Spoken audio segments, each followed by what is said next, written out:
que le dé tiempo a todo el mundo a poderse conectar. Os pediría, por favor, que apagaseis el micro, porque si no se oye así un poco de ruido de fondo y me es más complicado hablar. Veo que estáis ya muchos aquí conectados. Ahora pasaremos a un modo de compartir pantalla, con lo cual posiblemente no os voy a ver, pero sí hay un chat donde podéis escribir y al final de este webinar o de esta charla, pues podréis poner las dudas que tengáis e intentaré resolverlas en la medida que sea posible. ¿Me escucháis bien?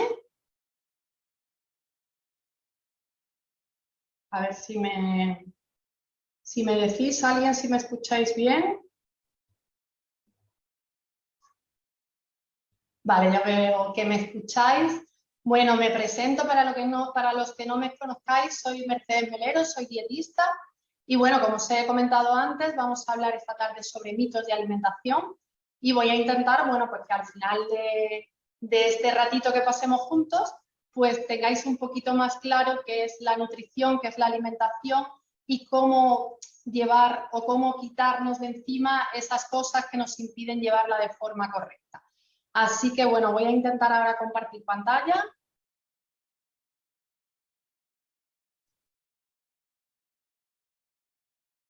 Bueno, espero que me sigáis escuchando y viendo bien. Vale, pues mira, vamos a comenzar, ¿vale? Entonces, como os he dicho, vamos a hablar sobre mitos de la alimentación.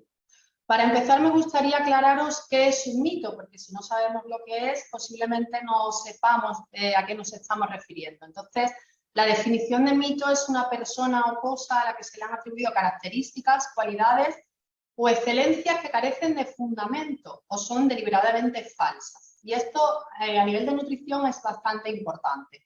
¿Por qué? ¿Por qué se producen los mitos? Pues los mitos normalmente se producen por una desinformación, porque no tenemos por qué estar al tanto de cosas que no nos han contado nunca, o por un exceso de información por canales inadecuados. A día de hoy tenemos mucho acceso a información, pero no toda la información es correcta ni viene de fuentes fiables, con lo cual ese exceso de información pues a veces nos confunde.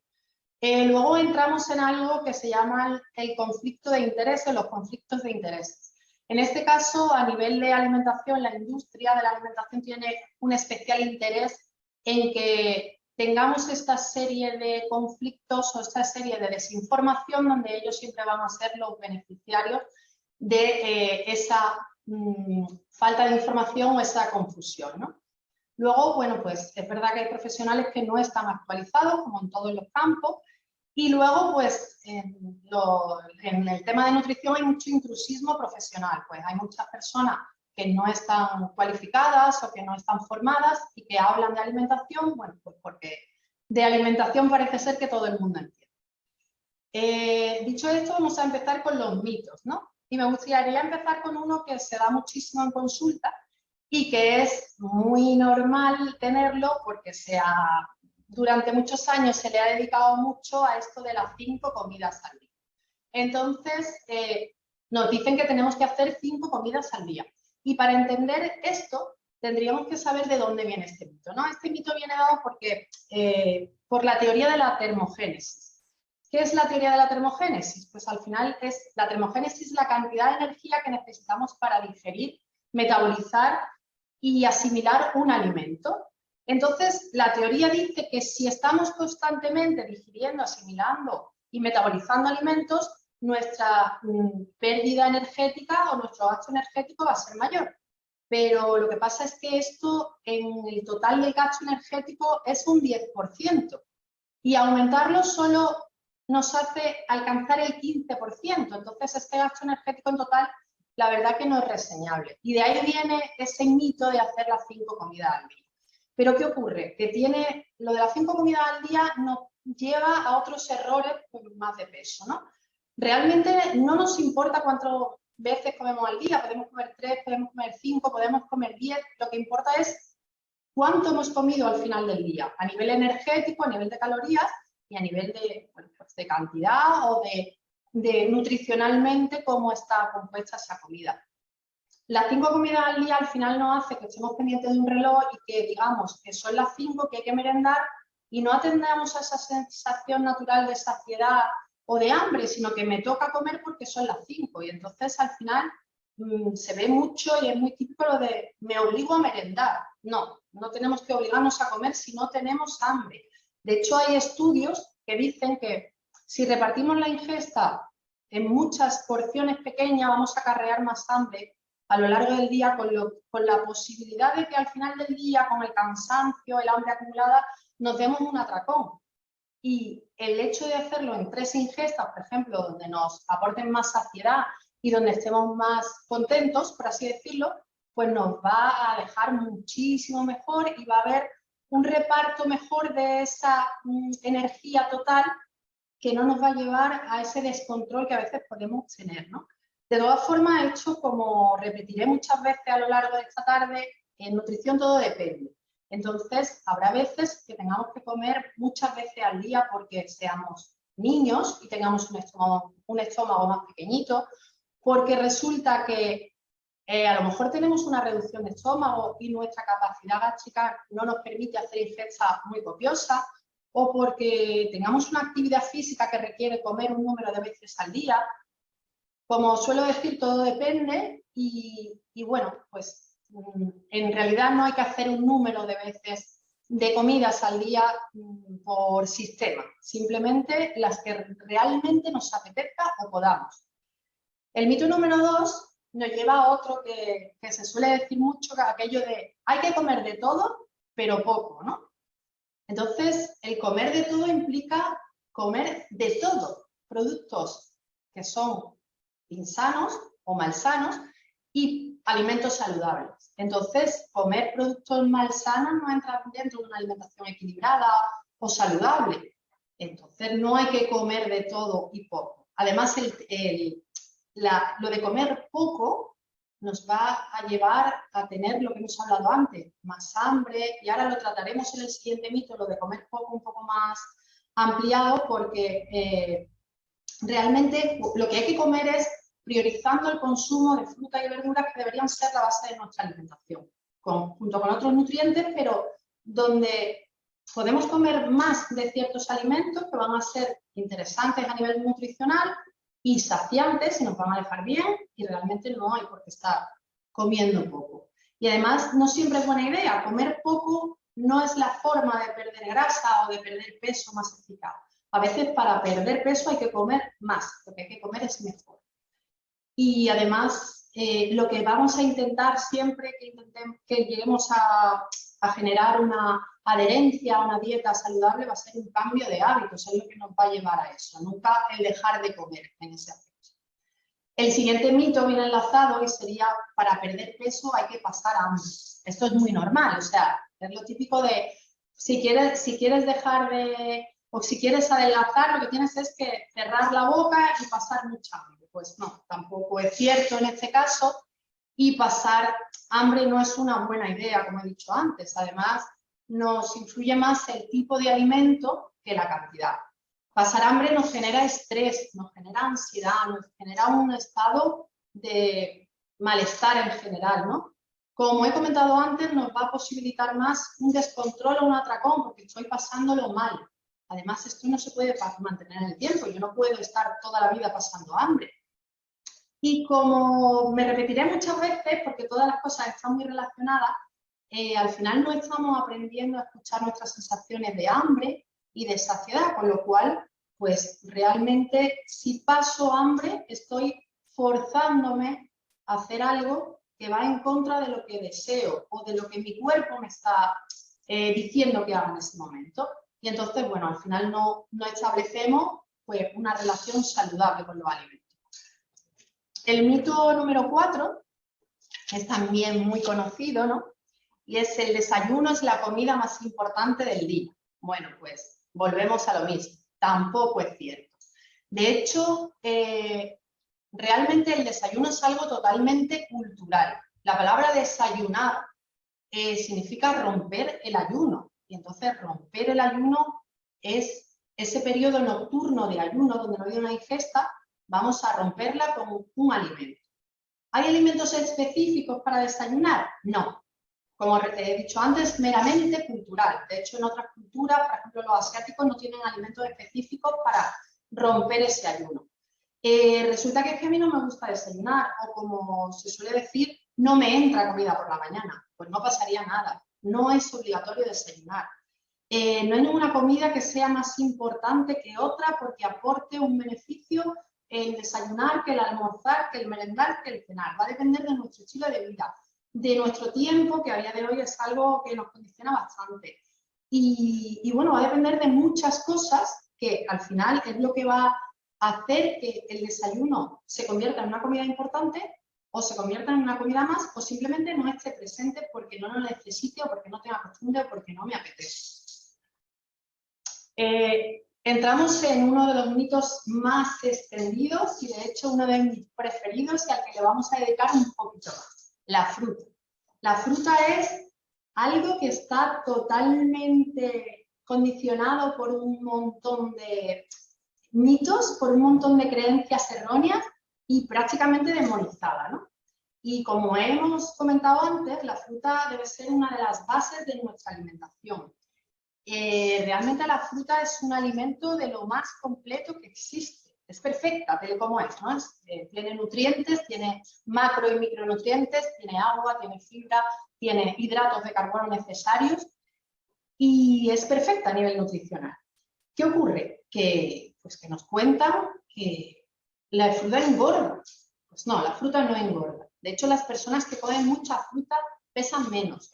De hecho, la fruta tiene una baja densidad calórica y su composición, junto con la baja densidad, le hacen un alimento pues, que puede prevalecer por encima de cualquiera.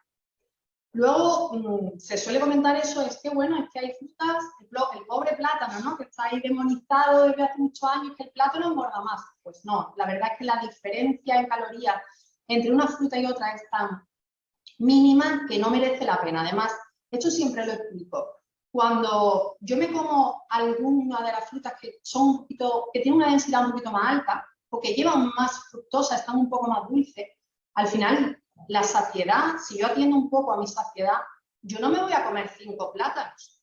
Y bueno, en el caso de que me los comiese, seguramente me como 5 plátanos y no me como 5 bocadillos, por ejemplo. Entonces, al final, la fruta desplazaría alimentos menos interesantes, con lo cual no importa cuánta fruta voy a comer. El azúcar que contiene la fruta de forma intrínseca, que es la fructosa, no me va a hacer ganar más peso. ¿Por qué? Porque está dentro de esa fruta. Nuestro cuerpo no asimila los nutrientes o utiliza las calorías de la misma forma. Depende de la fuente donde vengan esas calorías. Y entonces, al final, la fruta está compuesta de una forma que no nos va a suponer una ganancia de peso el consumirla en exceso, porque además es que no conozco a nadie que consuma fruta en exceso. Otra cosa que se suele decir es que la fruta fermenta en el estómago después de comer. Pues bueno, cualquiera que tenga una mínima noción de cómo es la digestión sabrá que eso es imposible y que los alimentos no fermentan. Los jugos gástricos hacen que los alimentos se descompongan y además el estómago no se compone de estratos conforme va cayendo la comida, ¿no? Entonces también es otro mito. Tampoco es mala por la noche. No hay un momento del día, como he comentado antes, donde los alimentos cambien y sean malos y se conviertan pues, a modo hombre lobo en otra cosa. Los alimentos son los mismos durante el día que durante la noche y se pueden consumir a cualquier hora del día. Seguimos hablando de la fruta, como os he comentado que le vamos a dedicar un poquito de más tiempo. Hay una forma en que sí hay una mayor concentración de azúcares en la fruta y es cuando la fruta está desecada. Las pasas, los dátiles, las ciruelas, pasas que están desecadas, como le quito el agua, al final hay una mayor concentración de azúcares. ¿Esto significa que ese tipo de alimento sea malo? No, lo que significa es que tenemos que saber que hay una mayor concentración de azúcares en ese alimento y que nos va a provocar también menos saciedad y menos agua puesto que están desecadas. El zumo de naranja o de otra fruta, pero sobre todo el zumo de naranja, aunque sea natural, no es como comer fruta. ¿Por qué? Para empezar, la digestión empieza en la boca. La masticación es totalmente imprescindible y parte muy importante de la digestión. Además, cuando yo me bebo ese zumo, hay varios factores. Yo me como una pieza de fruta, normalmente una naranja. Vamos a poner el ejemplo de las naranjas. Pero en un zumo, como mínimo, meto 3 naranjas. 3 piezas de fruta normalmente no voy a ingerir. Además, desproveo a esa fruta de la fibra. Ese agua, esa fructosa que me queda, se convierte en azúcar libre. Más adelante os explicaré un poco esto de los azúcares. ¿Qué ocurre? Que mi cuerpo lo asimila como parecido a si me tomase un vasito de agua con azúcar. Ese azúcar se libera, da picos en la glucosa y entonces, perdón, al final lo que conseguimos es que no haga un efecto como fruta. Entonces, tomar zumo no es lo mismo que comer fruta. Los yogures de fruta no contienen fruta. Los yogures de fruta son unos lácteos donde le hemos añadido, pues a lo mejor en un yogur hay media fresa, si es que tiene, y normalmente lo que lleva son azúcar, todos o casi todos los yogures de frutas contienen azúcar, y algún colorante y algún potenciador del sabor o un poco de fruta, pero en una expresión que es que no merece la pena ni se contabiliza como fruta. Antiguamente se pensaba que los diabéticos, sobre todo los tipo 1, no debían comer fruta porque tenían un índice glucémico alto y eran malos para su salud. Ahora ya se sabe que no, que la fruta debe formar parte de cualquier sector de la población. Incluso las personas que son intolerantes a la fructosa se intenta que consuman algún tipo de fruta pues que le proporcione ese alimento dentro de lo que puedan tolerar. Y bueno, la fruta en general debe estar presente en toda la alimentación de cualquier persona y sobre todo en niños, ancianos y todos los que son pues, en crecimiento o en un poco más complicado el momento de su vida, ¿no? Mejor consumimos fruta porque a veces llegamos al supermercado, ¿no? Aunque deberíamos ir al mercado, que es lo más lógico y lo más sostenible ahora que se habla tanto de esto, pues llegamos al supermercado y resulta que tenemos melones en el mes de enero. Evidentemente no es fruta de temporada, entonces vamos a intentar consumir fruta de temporada que siempre va a estar más fresca, siempre va a estar más buena, al final va a estar más rica y además de proximidad, o sea, prefiero tomarme una fruta que me ha traído el agricultor del pueblo de al lado o de la provincia de al lado que una fruta que viene de la otra punta del mundo y que seguramente pues hace un mes que la han recogido y está conservada en una cámara. Y bueno, pues la verdad es que al final, ahora que estamos con el tema de todo un poco conservar el planeta, pues contamina bastante más traer una fruta de la otra punta del mundo, ¿no?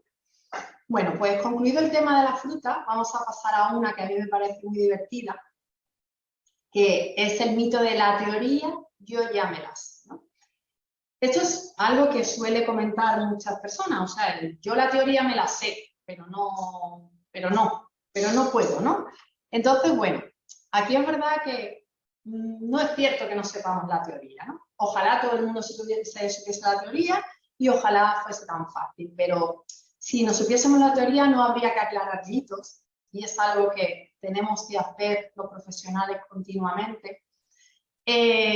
No pensaríamos que cualquiera coge en internet, saca una dieta, la imprime y eso es la labor de un dietista o de un nutricionista. No, realmente las dietas son algo más complejo, algo más personalizado, algo más dirigido a cada persona porque cada persona es diferente y requiere una necesidad.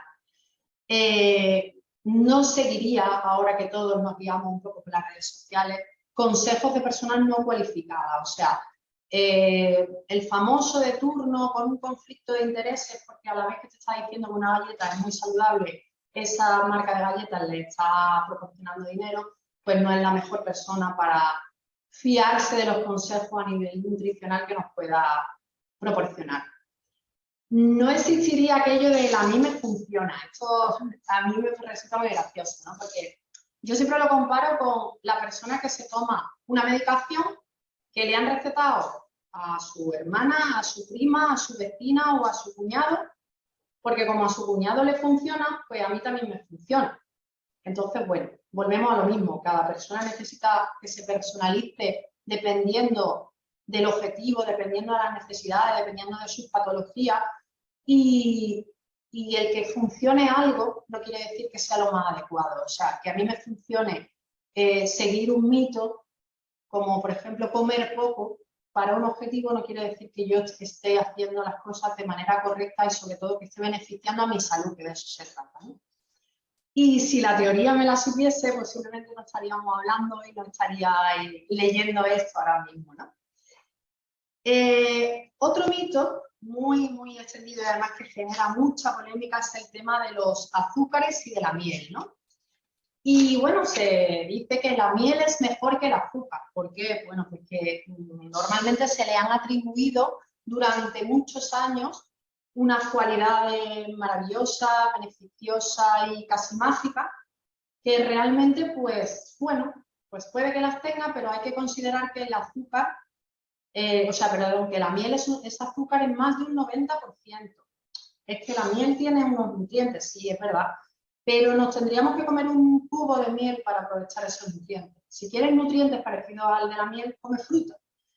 ¿Tiene efectos emolientes en la garganta? Sí, vale, pero no es nutricionalmente interesante.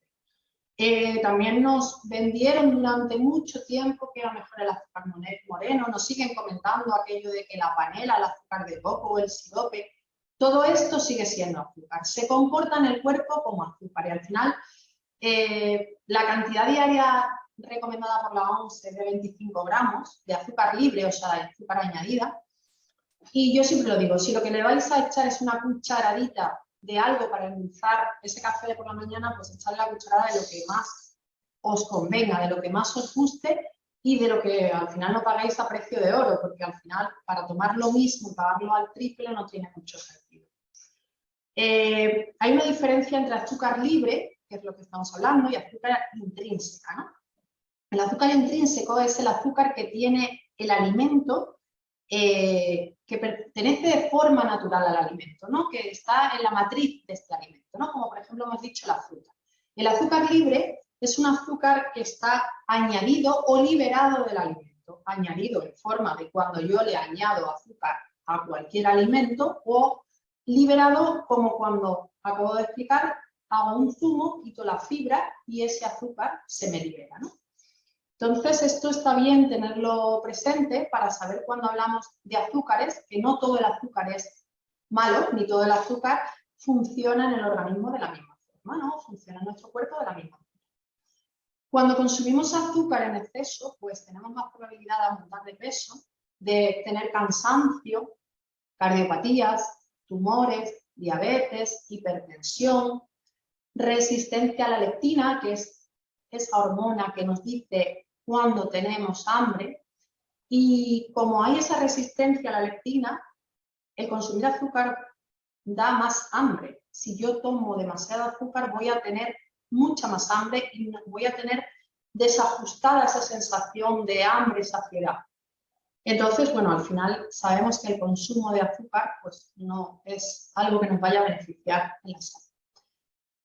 El siguiente mito nos lleva a algo que también es muy común, que es que nos han contado toda la vida que para perder peso, para perder grasa, tenemos que tomar los lácteos desnatados, los yogures y la leche, por supuestísimo. Bueno, pues esto no es verdad, ¿no?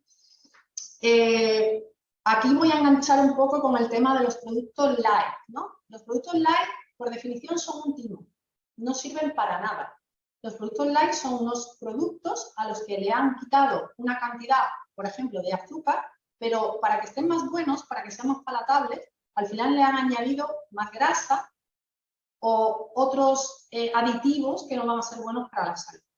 Pues al final con la leche pasa un poco, con la leche no, perdón, con el yogur pasa un poco esto. Si yo me tomo un yogur desnatado, pero ahora me lo tomo de fruta, que lleva otros edulcorantes, de los cuales hablaremos ahora después, que lleva colorantes, que lleva otros conservantes, al final no estoy solucionando nada. Aparte, ¿qué pasa con los lácteos cuando le quito la grasa? Las vitaminas que están presentes en los lácteos son liposolubles, están en la grasa. Si yo se la quito, al final no sabemos lo que estamos tomando, o sea, estamos tomando algo que nutricionalmente no nos aporta mucho. Además, tanto los productos light como los productos desnatados nos provocan menor saciedad. Entonces, ¿eso qué pasa? Que primero, porque es light, yo me voy a confiar y como es light me voy a tomar 2 en vez de 1. Y además me va a generar menos saciedad, voy a tener más hambre. Entonces, en ese sentido no nos interesa. ¿Qué ocurre también en este sentido? Que tenemos que buscar la palabra yogur en los yogures. ¿Por qué? Porque los yogures son un fermento lácteo, pero que tiene una serie de bacterias acidolácticas que están vivas. Por eso es beneficioso para nuestra microbiota, es un probiótico, nos genera una serie de beneficios. Pero a veces esos lácteos no están etiquetados como yogur porque no llegan a tener esa cantidad de tipos de bacteria o de cantidad de bacterias que necesitamos vivas.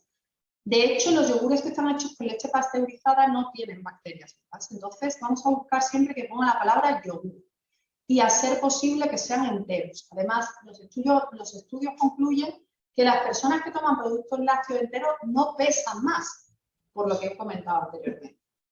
Con el tema de los quesos, es verdad que los quesos curados tienen más sal y más grasa. El problema con los quesos curados no es que sean un mal alimento. El problema que viene añadido a los quesos curados es que con el queso curadito nos tomamos más pan, con el queso curadito nos tomamos una copa de vino. Entonces, el problema no es el queso en sí, el problema es que añadimos a ese queso. Tiene un poco más de grasa, es cierto, pero no es un mal alimento. Vamos a priorizar quesos no que sean desnatados, pero sí que tengan menos cantidad de grasa. La mozzarella, el queso feta, el queso cottage, el queso fresco de toda la vida tipo Burgos sería una buena opción. Igual que hemos hablado de los azúcares, pues al final la solución que puede pensar mucha gente es, bueno, pues tomo edulcorantes, que se ha dicho de toda la vida que no tienen calorías, ¿no? Los edulcorantes están presentes en casi todo lo que aparece en la etiqueta 0% azúcares. Cuando aparece 0% azúcares y revisamos la etiqueta, hay un edulcorante. Los edulcorantes, o sea, lo primero que quiero aclarar que son seguros. O sea, los edulcorantes no hay ningún estudio que nos diga que directamente provocan tumores ni que son malos para la salud en general. Pero sí es verdad que se sabe que afectan a la microbiota, a la flora intestinal, que provocan inflamación, y que algunos en cantidades grandes de consumo pues son un poco tóxicos en ese aspecto, ¿no?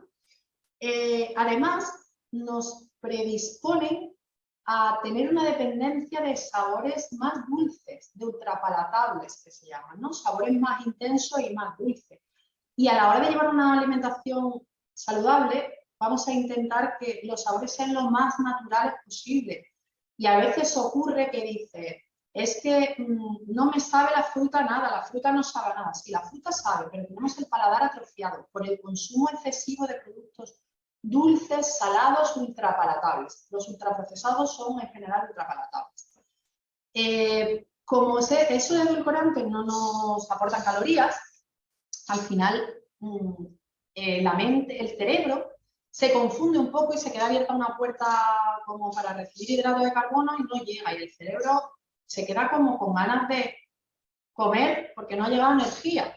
Entonces, al final nos predispone también a consumir un poco más de comida. O sea, nos da más hambre el tema de los edulcorantes. Se habla de la stevia y se hablaba de la stevia como la solución, ¿no? La panacea a esto. Es verdad que las hojas de stevia, de forma natural, parece ser que no tienen un índice glicémico alto, no aportan calorías en este caso y parece que son una buena solución. Pero volvemos a lo de antes. Una hoja de stevia tiene un sabor extremadamente dulce. Estamos acostumbrándonos a tomar cosas muy dulces. Y además lo que nos encontramos en el supermercado como stevia, que viene en forma líquida o en forma de polvito, son glucosidados de esteviol. Los glucosidos de esteviol además llevan eritol, otro edulcorante. En casi un 90% la mayoría de las composiciones. Al final no estamos tomando lo que pensamos que estamos tomando. Estamos tomando otro edulcorante que nada tiene que ver con la stevia.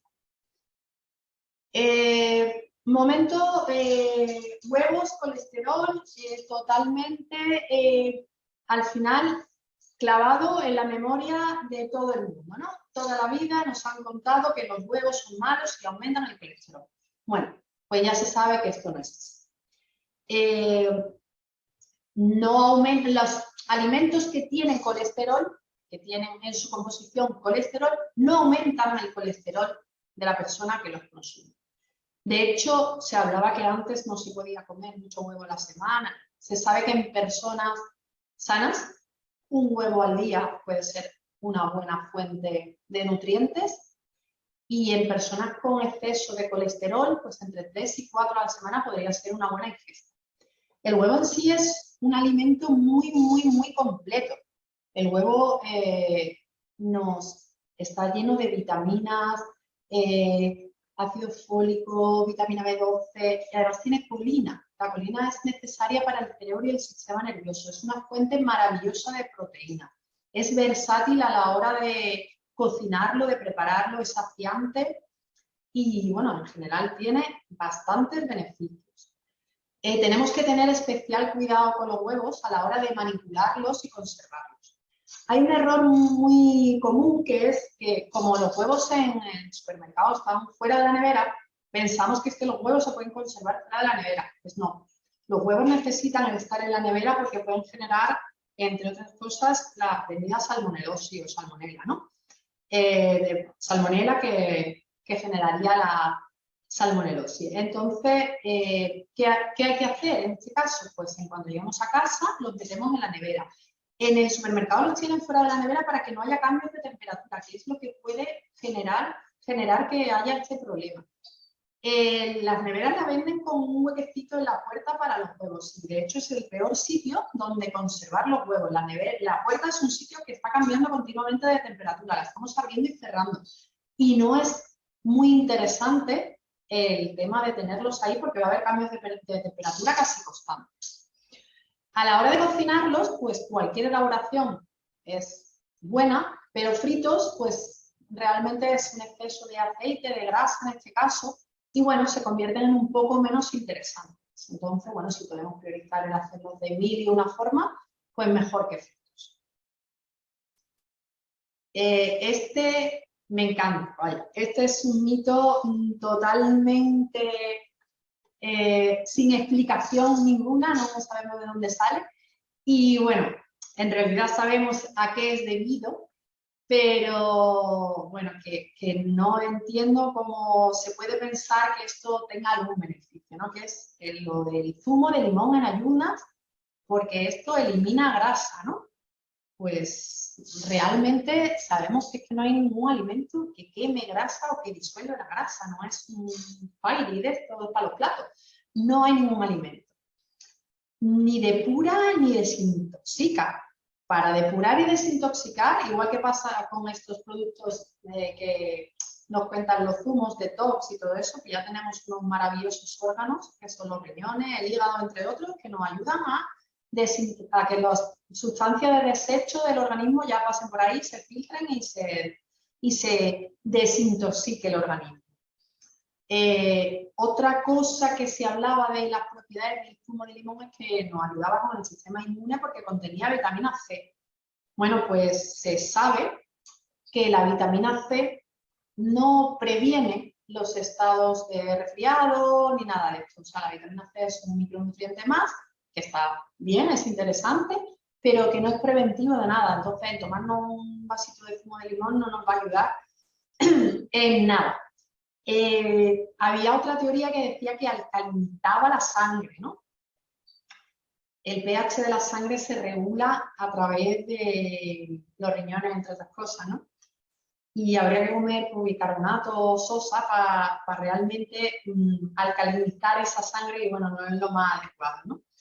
Esto venía pues por lo llamado, las moléculas llamadas lo de las soluciones tampón, ¿no? Que lo que hacían es que neutralizan el pH, ¿no? Y de ahí venía esa teoría, pero realmente no tiene sentido ninguno y no hay ningún alimento que por sí solo pues alcalinice ni haga nada de esto, ¿vale? Y además, importante, el tomar zumo de limón en forma de zumo pues daña bastante el esmalte de nuestros dientes y nos puede causar un problema a nivel dental. Hay una moda que ahora nos lleva a tomar leche sin lactosa, ¿no? Porque alguien ha dicho que es mejor. Y entonces, bueno, pues hay una cantidad de población que, pues, influenciada por la industria de la alimentación, está consumiendo leche sin lactosa. ¿Y la leche sin lactosa es mejor? Pues si eres intolerante a la lactosa, sí, claro. Pero es que la mayoría no somos intolerantes a la lactosa. Entonces, las personas que tienen intolerancia a la lactosa, pues lo que tienen es una menos enzima lactasa, que es la que ayuda a descomponer esa lactosa. Entonces, resulta que si yo no tengo esa intolerancia, mi enzima lactasa está ahí y ya va a hacer su función en el momento que yo ingiera lactosa.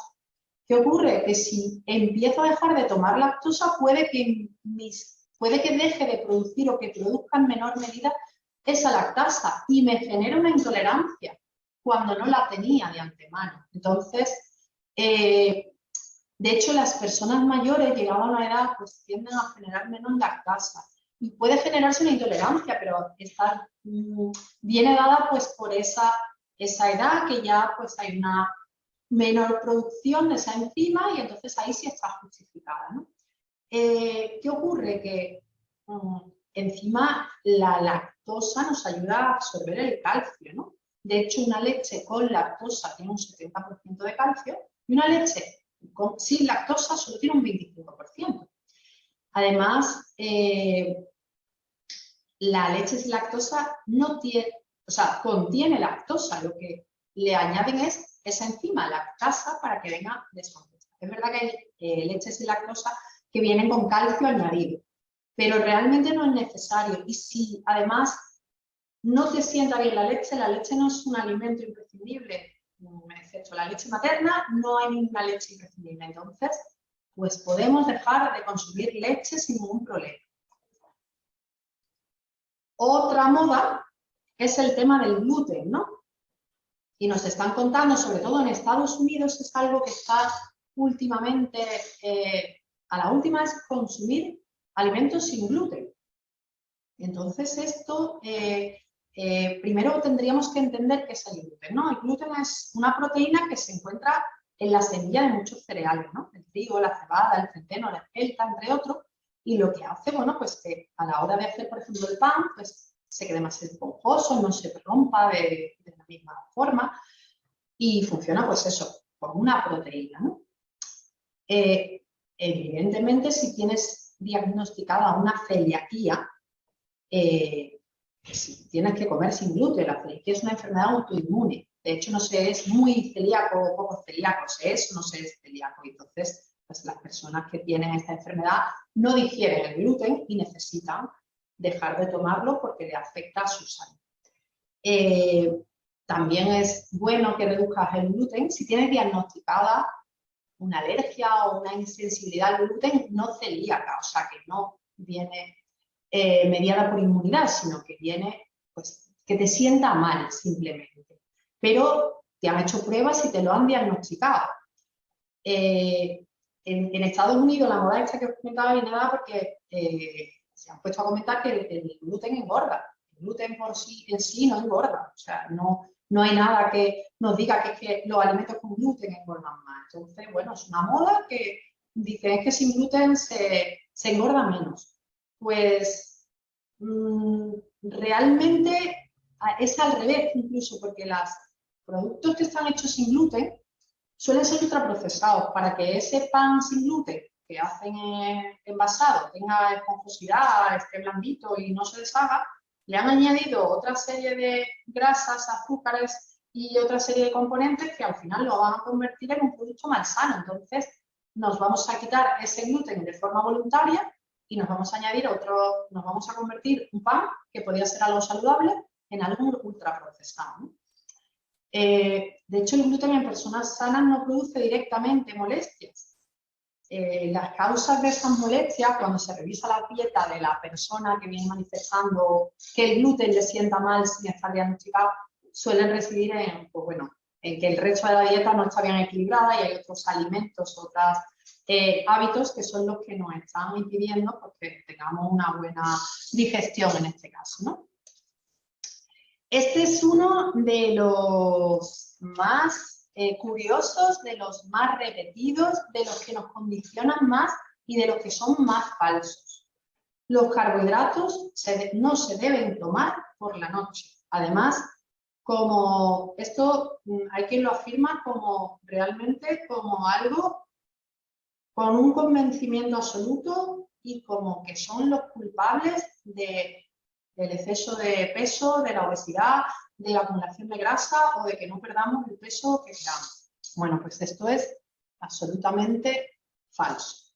No hay ningún alimento, como he comentado antes, que tenga un cronómetro y a partir de las 7 de la tarde o de las 8 de la noche cambie de alguna forma y resulte que es que empieza a asimilarse de una forma totalmente diferente. No existe eso. Entonces, los carbohidratos no son peores a partir de las 7 de la tarde, ni de las 8, ni de las 9, ni de las 10. De hecho, necesitamos hidratos de carbono porque son la energía que aportan a nuestro cuerpo. Necesitamos energía, necesitamos esa gasolina y la aportan los hidratos de carbono. Es cierto que tenemos que aprender a diferenciar entre hidratos de carbono simples y complejos, ¿no? Los hidratos de carbono simples son monosacáridos y disacáridos, ¿no? Son un azúcar o dos azúcares que se unen y se asimilan muy rápido y provocan unos picos de insulina, que eso sí nos puede hacer que podamos acumular por esos picos pues más grasa o nos pueda afectar en la pérdida de peso o en nuestra dieta, ¿no? De hecho, luego las harinas refinadas, como vienen asociadas a la bollería, a productos malsanos, también entran dentro de esos hidratos de carbono que no son beneficiosos y que realmente sí interfieren en una buena alimentación. Pero tenemos los hidratos de carbono complejos. Son hidratos de cadena larga, son la unión de varios azúcares. A partir de más de 2 ya son de cadena larga. Y lo que hace es que se digieren de forma más lenta y entonces esa insulina se va estabilizando, con lo cual no se producen esos picos que se producen con los carbohidratos simples y entonces nos va a provocar más saciedad, nos va a regular la glucemia en cierto modo, no va a dar esos picos de hambre y es mucho más interesante, ¿no? Como he dicho antes, muchos alimentos contienen hidratos de carbono, la fruta, la verdura, no solo los cereales o no solo las patatas, no solo... También influye mucho cómo yo preparo, cómo cocino esos hidratos de carbono. Evidentemente no será lo mismo unas patatas que son fritas a unas patatas que hago al horno, ¿no? O que hago cocidas. Ahí diferenciará cómo afectan esos hidratos de carbono a mi salud y además si estamos hablando de una pérdida de peso, cómo afectan en ese sentido. Entonces, pasamos a uno que además hay profesionales que dicen que hay que tomar una copita de vino al día, que puede ser saludable. Hay asociaciones de cardiología que recomiendan la copita de vino al día. Bueno, pues no existe ningún estudio que concluya que el alcohol es beneficioso para la salud en ninguna forma. De hecho, el alcohol es un tóxico. No hay un límite, no hay un mínimo seguro de consumo de alcohol. No tenemos una copita, no nos beneficia en nada el consumir una copa de vino al día. Es más, nos puede predisponer a padecer ciertas enfermedades relacionadas con el consumo de alcohol. La OMS nos advierte de que perjudica el sistema inmunitario el consumo de alcohol. provoca inflamación hepática, provoca muchas patologías asociadas a ese consumo. Pero bueno, me diréis, bueno, pero es que la copa de vino tiene taninos. Si queremos taninos nos comemos un puñado de arándanos o unas uvitas y ya tenemos ahí una ración de taninos interesante y que sin que nos afecte en otro sentido. Y son calorías vacías. Al final estamos ingiriendo calorías líquidas, que son las que menos conciencia tenemos y que, bueno, no nos favorecen nada tampoco en esa pérdida de peso si es nuestro objetivo o dentro de esa alimentación saludable. Además, lo podéis observar vosotros mismos, cuando bebemos alcohol comemos más. El hecho de estar comiendo con vino nos incita a no tener ese control sobre la saciedad y vamos a comer más, alimentos más grasos, más calóricos, más palatables y entonces al final nos va a llevar al consumo mayor de energía de la que necesitamos, además de, pues bueno, lo que he comentado que es un tóxico en sí. Y cuando la Asociación Española del Corazón nos invita a tomar una copita, pues entra en lo que hemos comentado antes, un conflicto de intereses, puesto que detrás de algunas afirmaciones hay quien paga esos estudios o esas afirmaciones. Entonces, bueno, ahí no hay nada que nos diga que es beneficioso. Otro mito, y con esto ya vamos llegando casi al final, que se suele comentar en la calle mucho, es que esto de toda la vida se ha comido y no ha pasado nada. Bueno, pues es verdad, de toda la vida se han comido una serie de cosas y no ha pasado o sí ha pasado. Para empezar, hace años, pues no existían tanta cantidad de ultraprocesados, ¿no? O sea, hace 40 años no llamabas a la pizza al teléfono ni te traían una hamburguesa envuelta en papel, ¿no? Con lo cual el tipo de alimento que se consumía era diferente. Se priorizaba la comida fresca, de proximidad, del día, los alimentos poco procesados que se cocinaban en casa de forma, pues eso, casera, y que al final era la base de la alimentación. Se comía mucha fruta y mucha verdura, se comía mucha más fruta y verdura porque no había tantos postres, no había tantos sustitutivos de ese momento final de la comida. Había otro factor que influía muchísimo, que era la población no era tan sedentaria. Antiguamente no se iba tanto en coche a todos sitios, no todo el mundo tenía 2 coches, 3 en casa, había más escaleras que ascensores, el trabajo era muchísimo más físico que ahora. Pero también, aunque antiguamente se comía mucho y se supone que no pasaba nada, hace años, hace 50 años, la esperanza de vida era muchísimo menor. A pesar de comer de todo y no pasaba nada, hace 50 años la esperanza de vida estaba en 72,8 años de media de edad. Actualmente, en el año 2021, para ser más exacto, la esperanza de vida ha subido 10 años, estamos en 82,8 años de media de esperanza de vida, con lo cual algo habrá influido. Eso de antes se comía de todo y ahora estamos un poco más pendientes de la alimentación, ¿no? También no había prevención sobre la alimentación, no había prevención sobre esos hábitos de salud relacionados con la comida. De hecho, no había prevención en muchas cosas.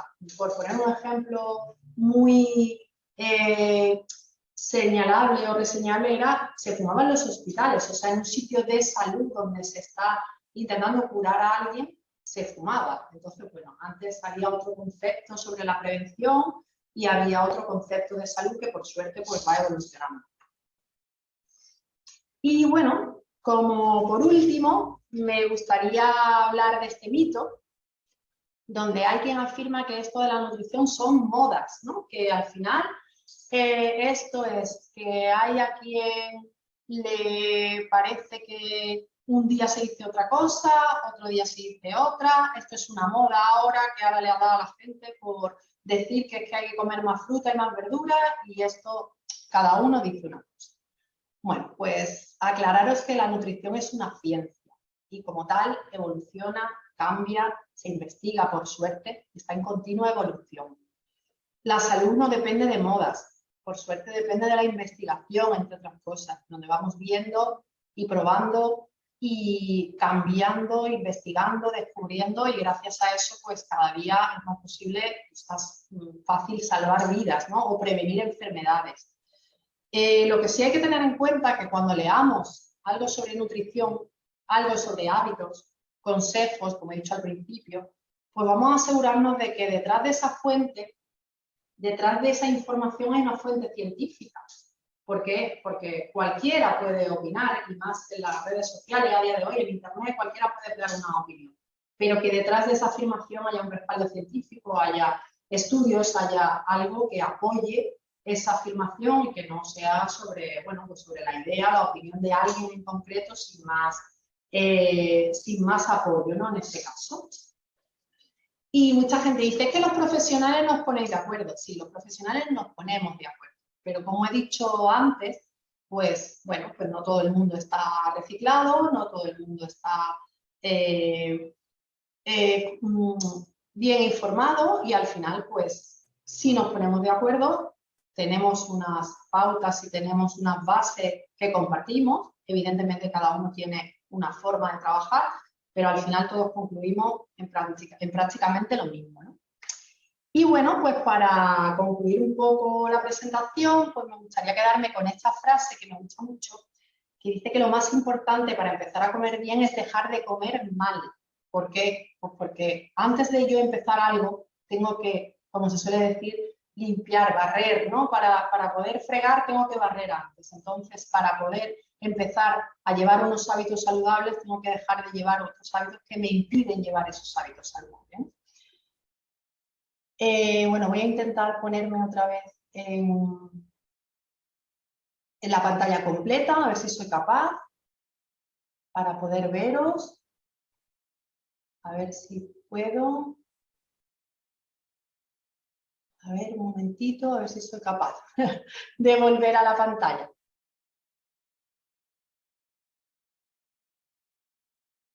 Bueno, pues no sé si soy capaz de volver al vídeo completo. Bueno, pues nada, voy a intentar leeros. No sé si tenéis alguna pregunta, no sé si tenéis algo que comentarme. Si no, pues nada, solo me queda daros las gracias. Solo me queda pues deciros que agradezco mucho que hayáis estado ahí escuchándome, aguantándome esta charla de casi una hora. Espero haberos ayudado y que haya servido pues para aclarar todas las dudas que tengáis. Y bueno, me preguntan por aquí qué opino de las freidoras de aire. Bueno, pues mira, sobre las freidoras de aire os comentaré. Son una opción para elaborar alimentos de una forma diferente. Al fin y al cabo funcionan como un horno de aire, no tienen otra función. Es verdad que gastan menos luz, que son más pequeñitas, pero va a depender de qué meto en esa freidora. Si yo lo que voy a hacer es basar mi alimentación en productos precocinados, unos nuggets, unas croquetas, mi alimentación se basa en patatas fritas y yo lo que voy a hacer en vez de freírlas es meterlas en una freidora de aire, no voy a llevar una mejor alimentación porque esa freidora sea de aire. Pero si lo que me va a facilitar es una tarea donde en vez de tener un horno enorme para poner un pollo y poner unas verduras, lo voy a poner en una freidora de aire, pues bienvenida sea. Pero bueno, repito, depende de lo que se ponga en esa freidora. Espero haberte solucionado la duda. A ti, gracias. Bueno, pues nada, hasta aquí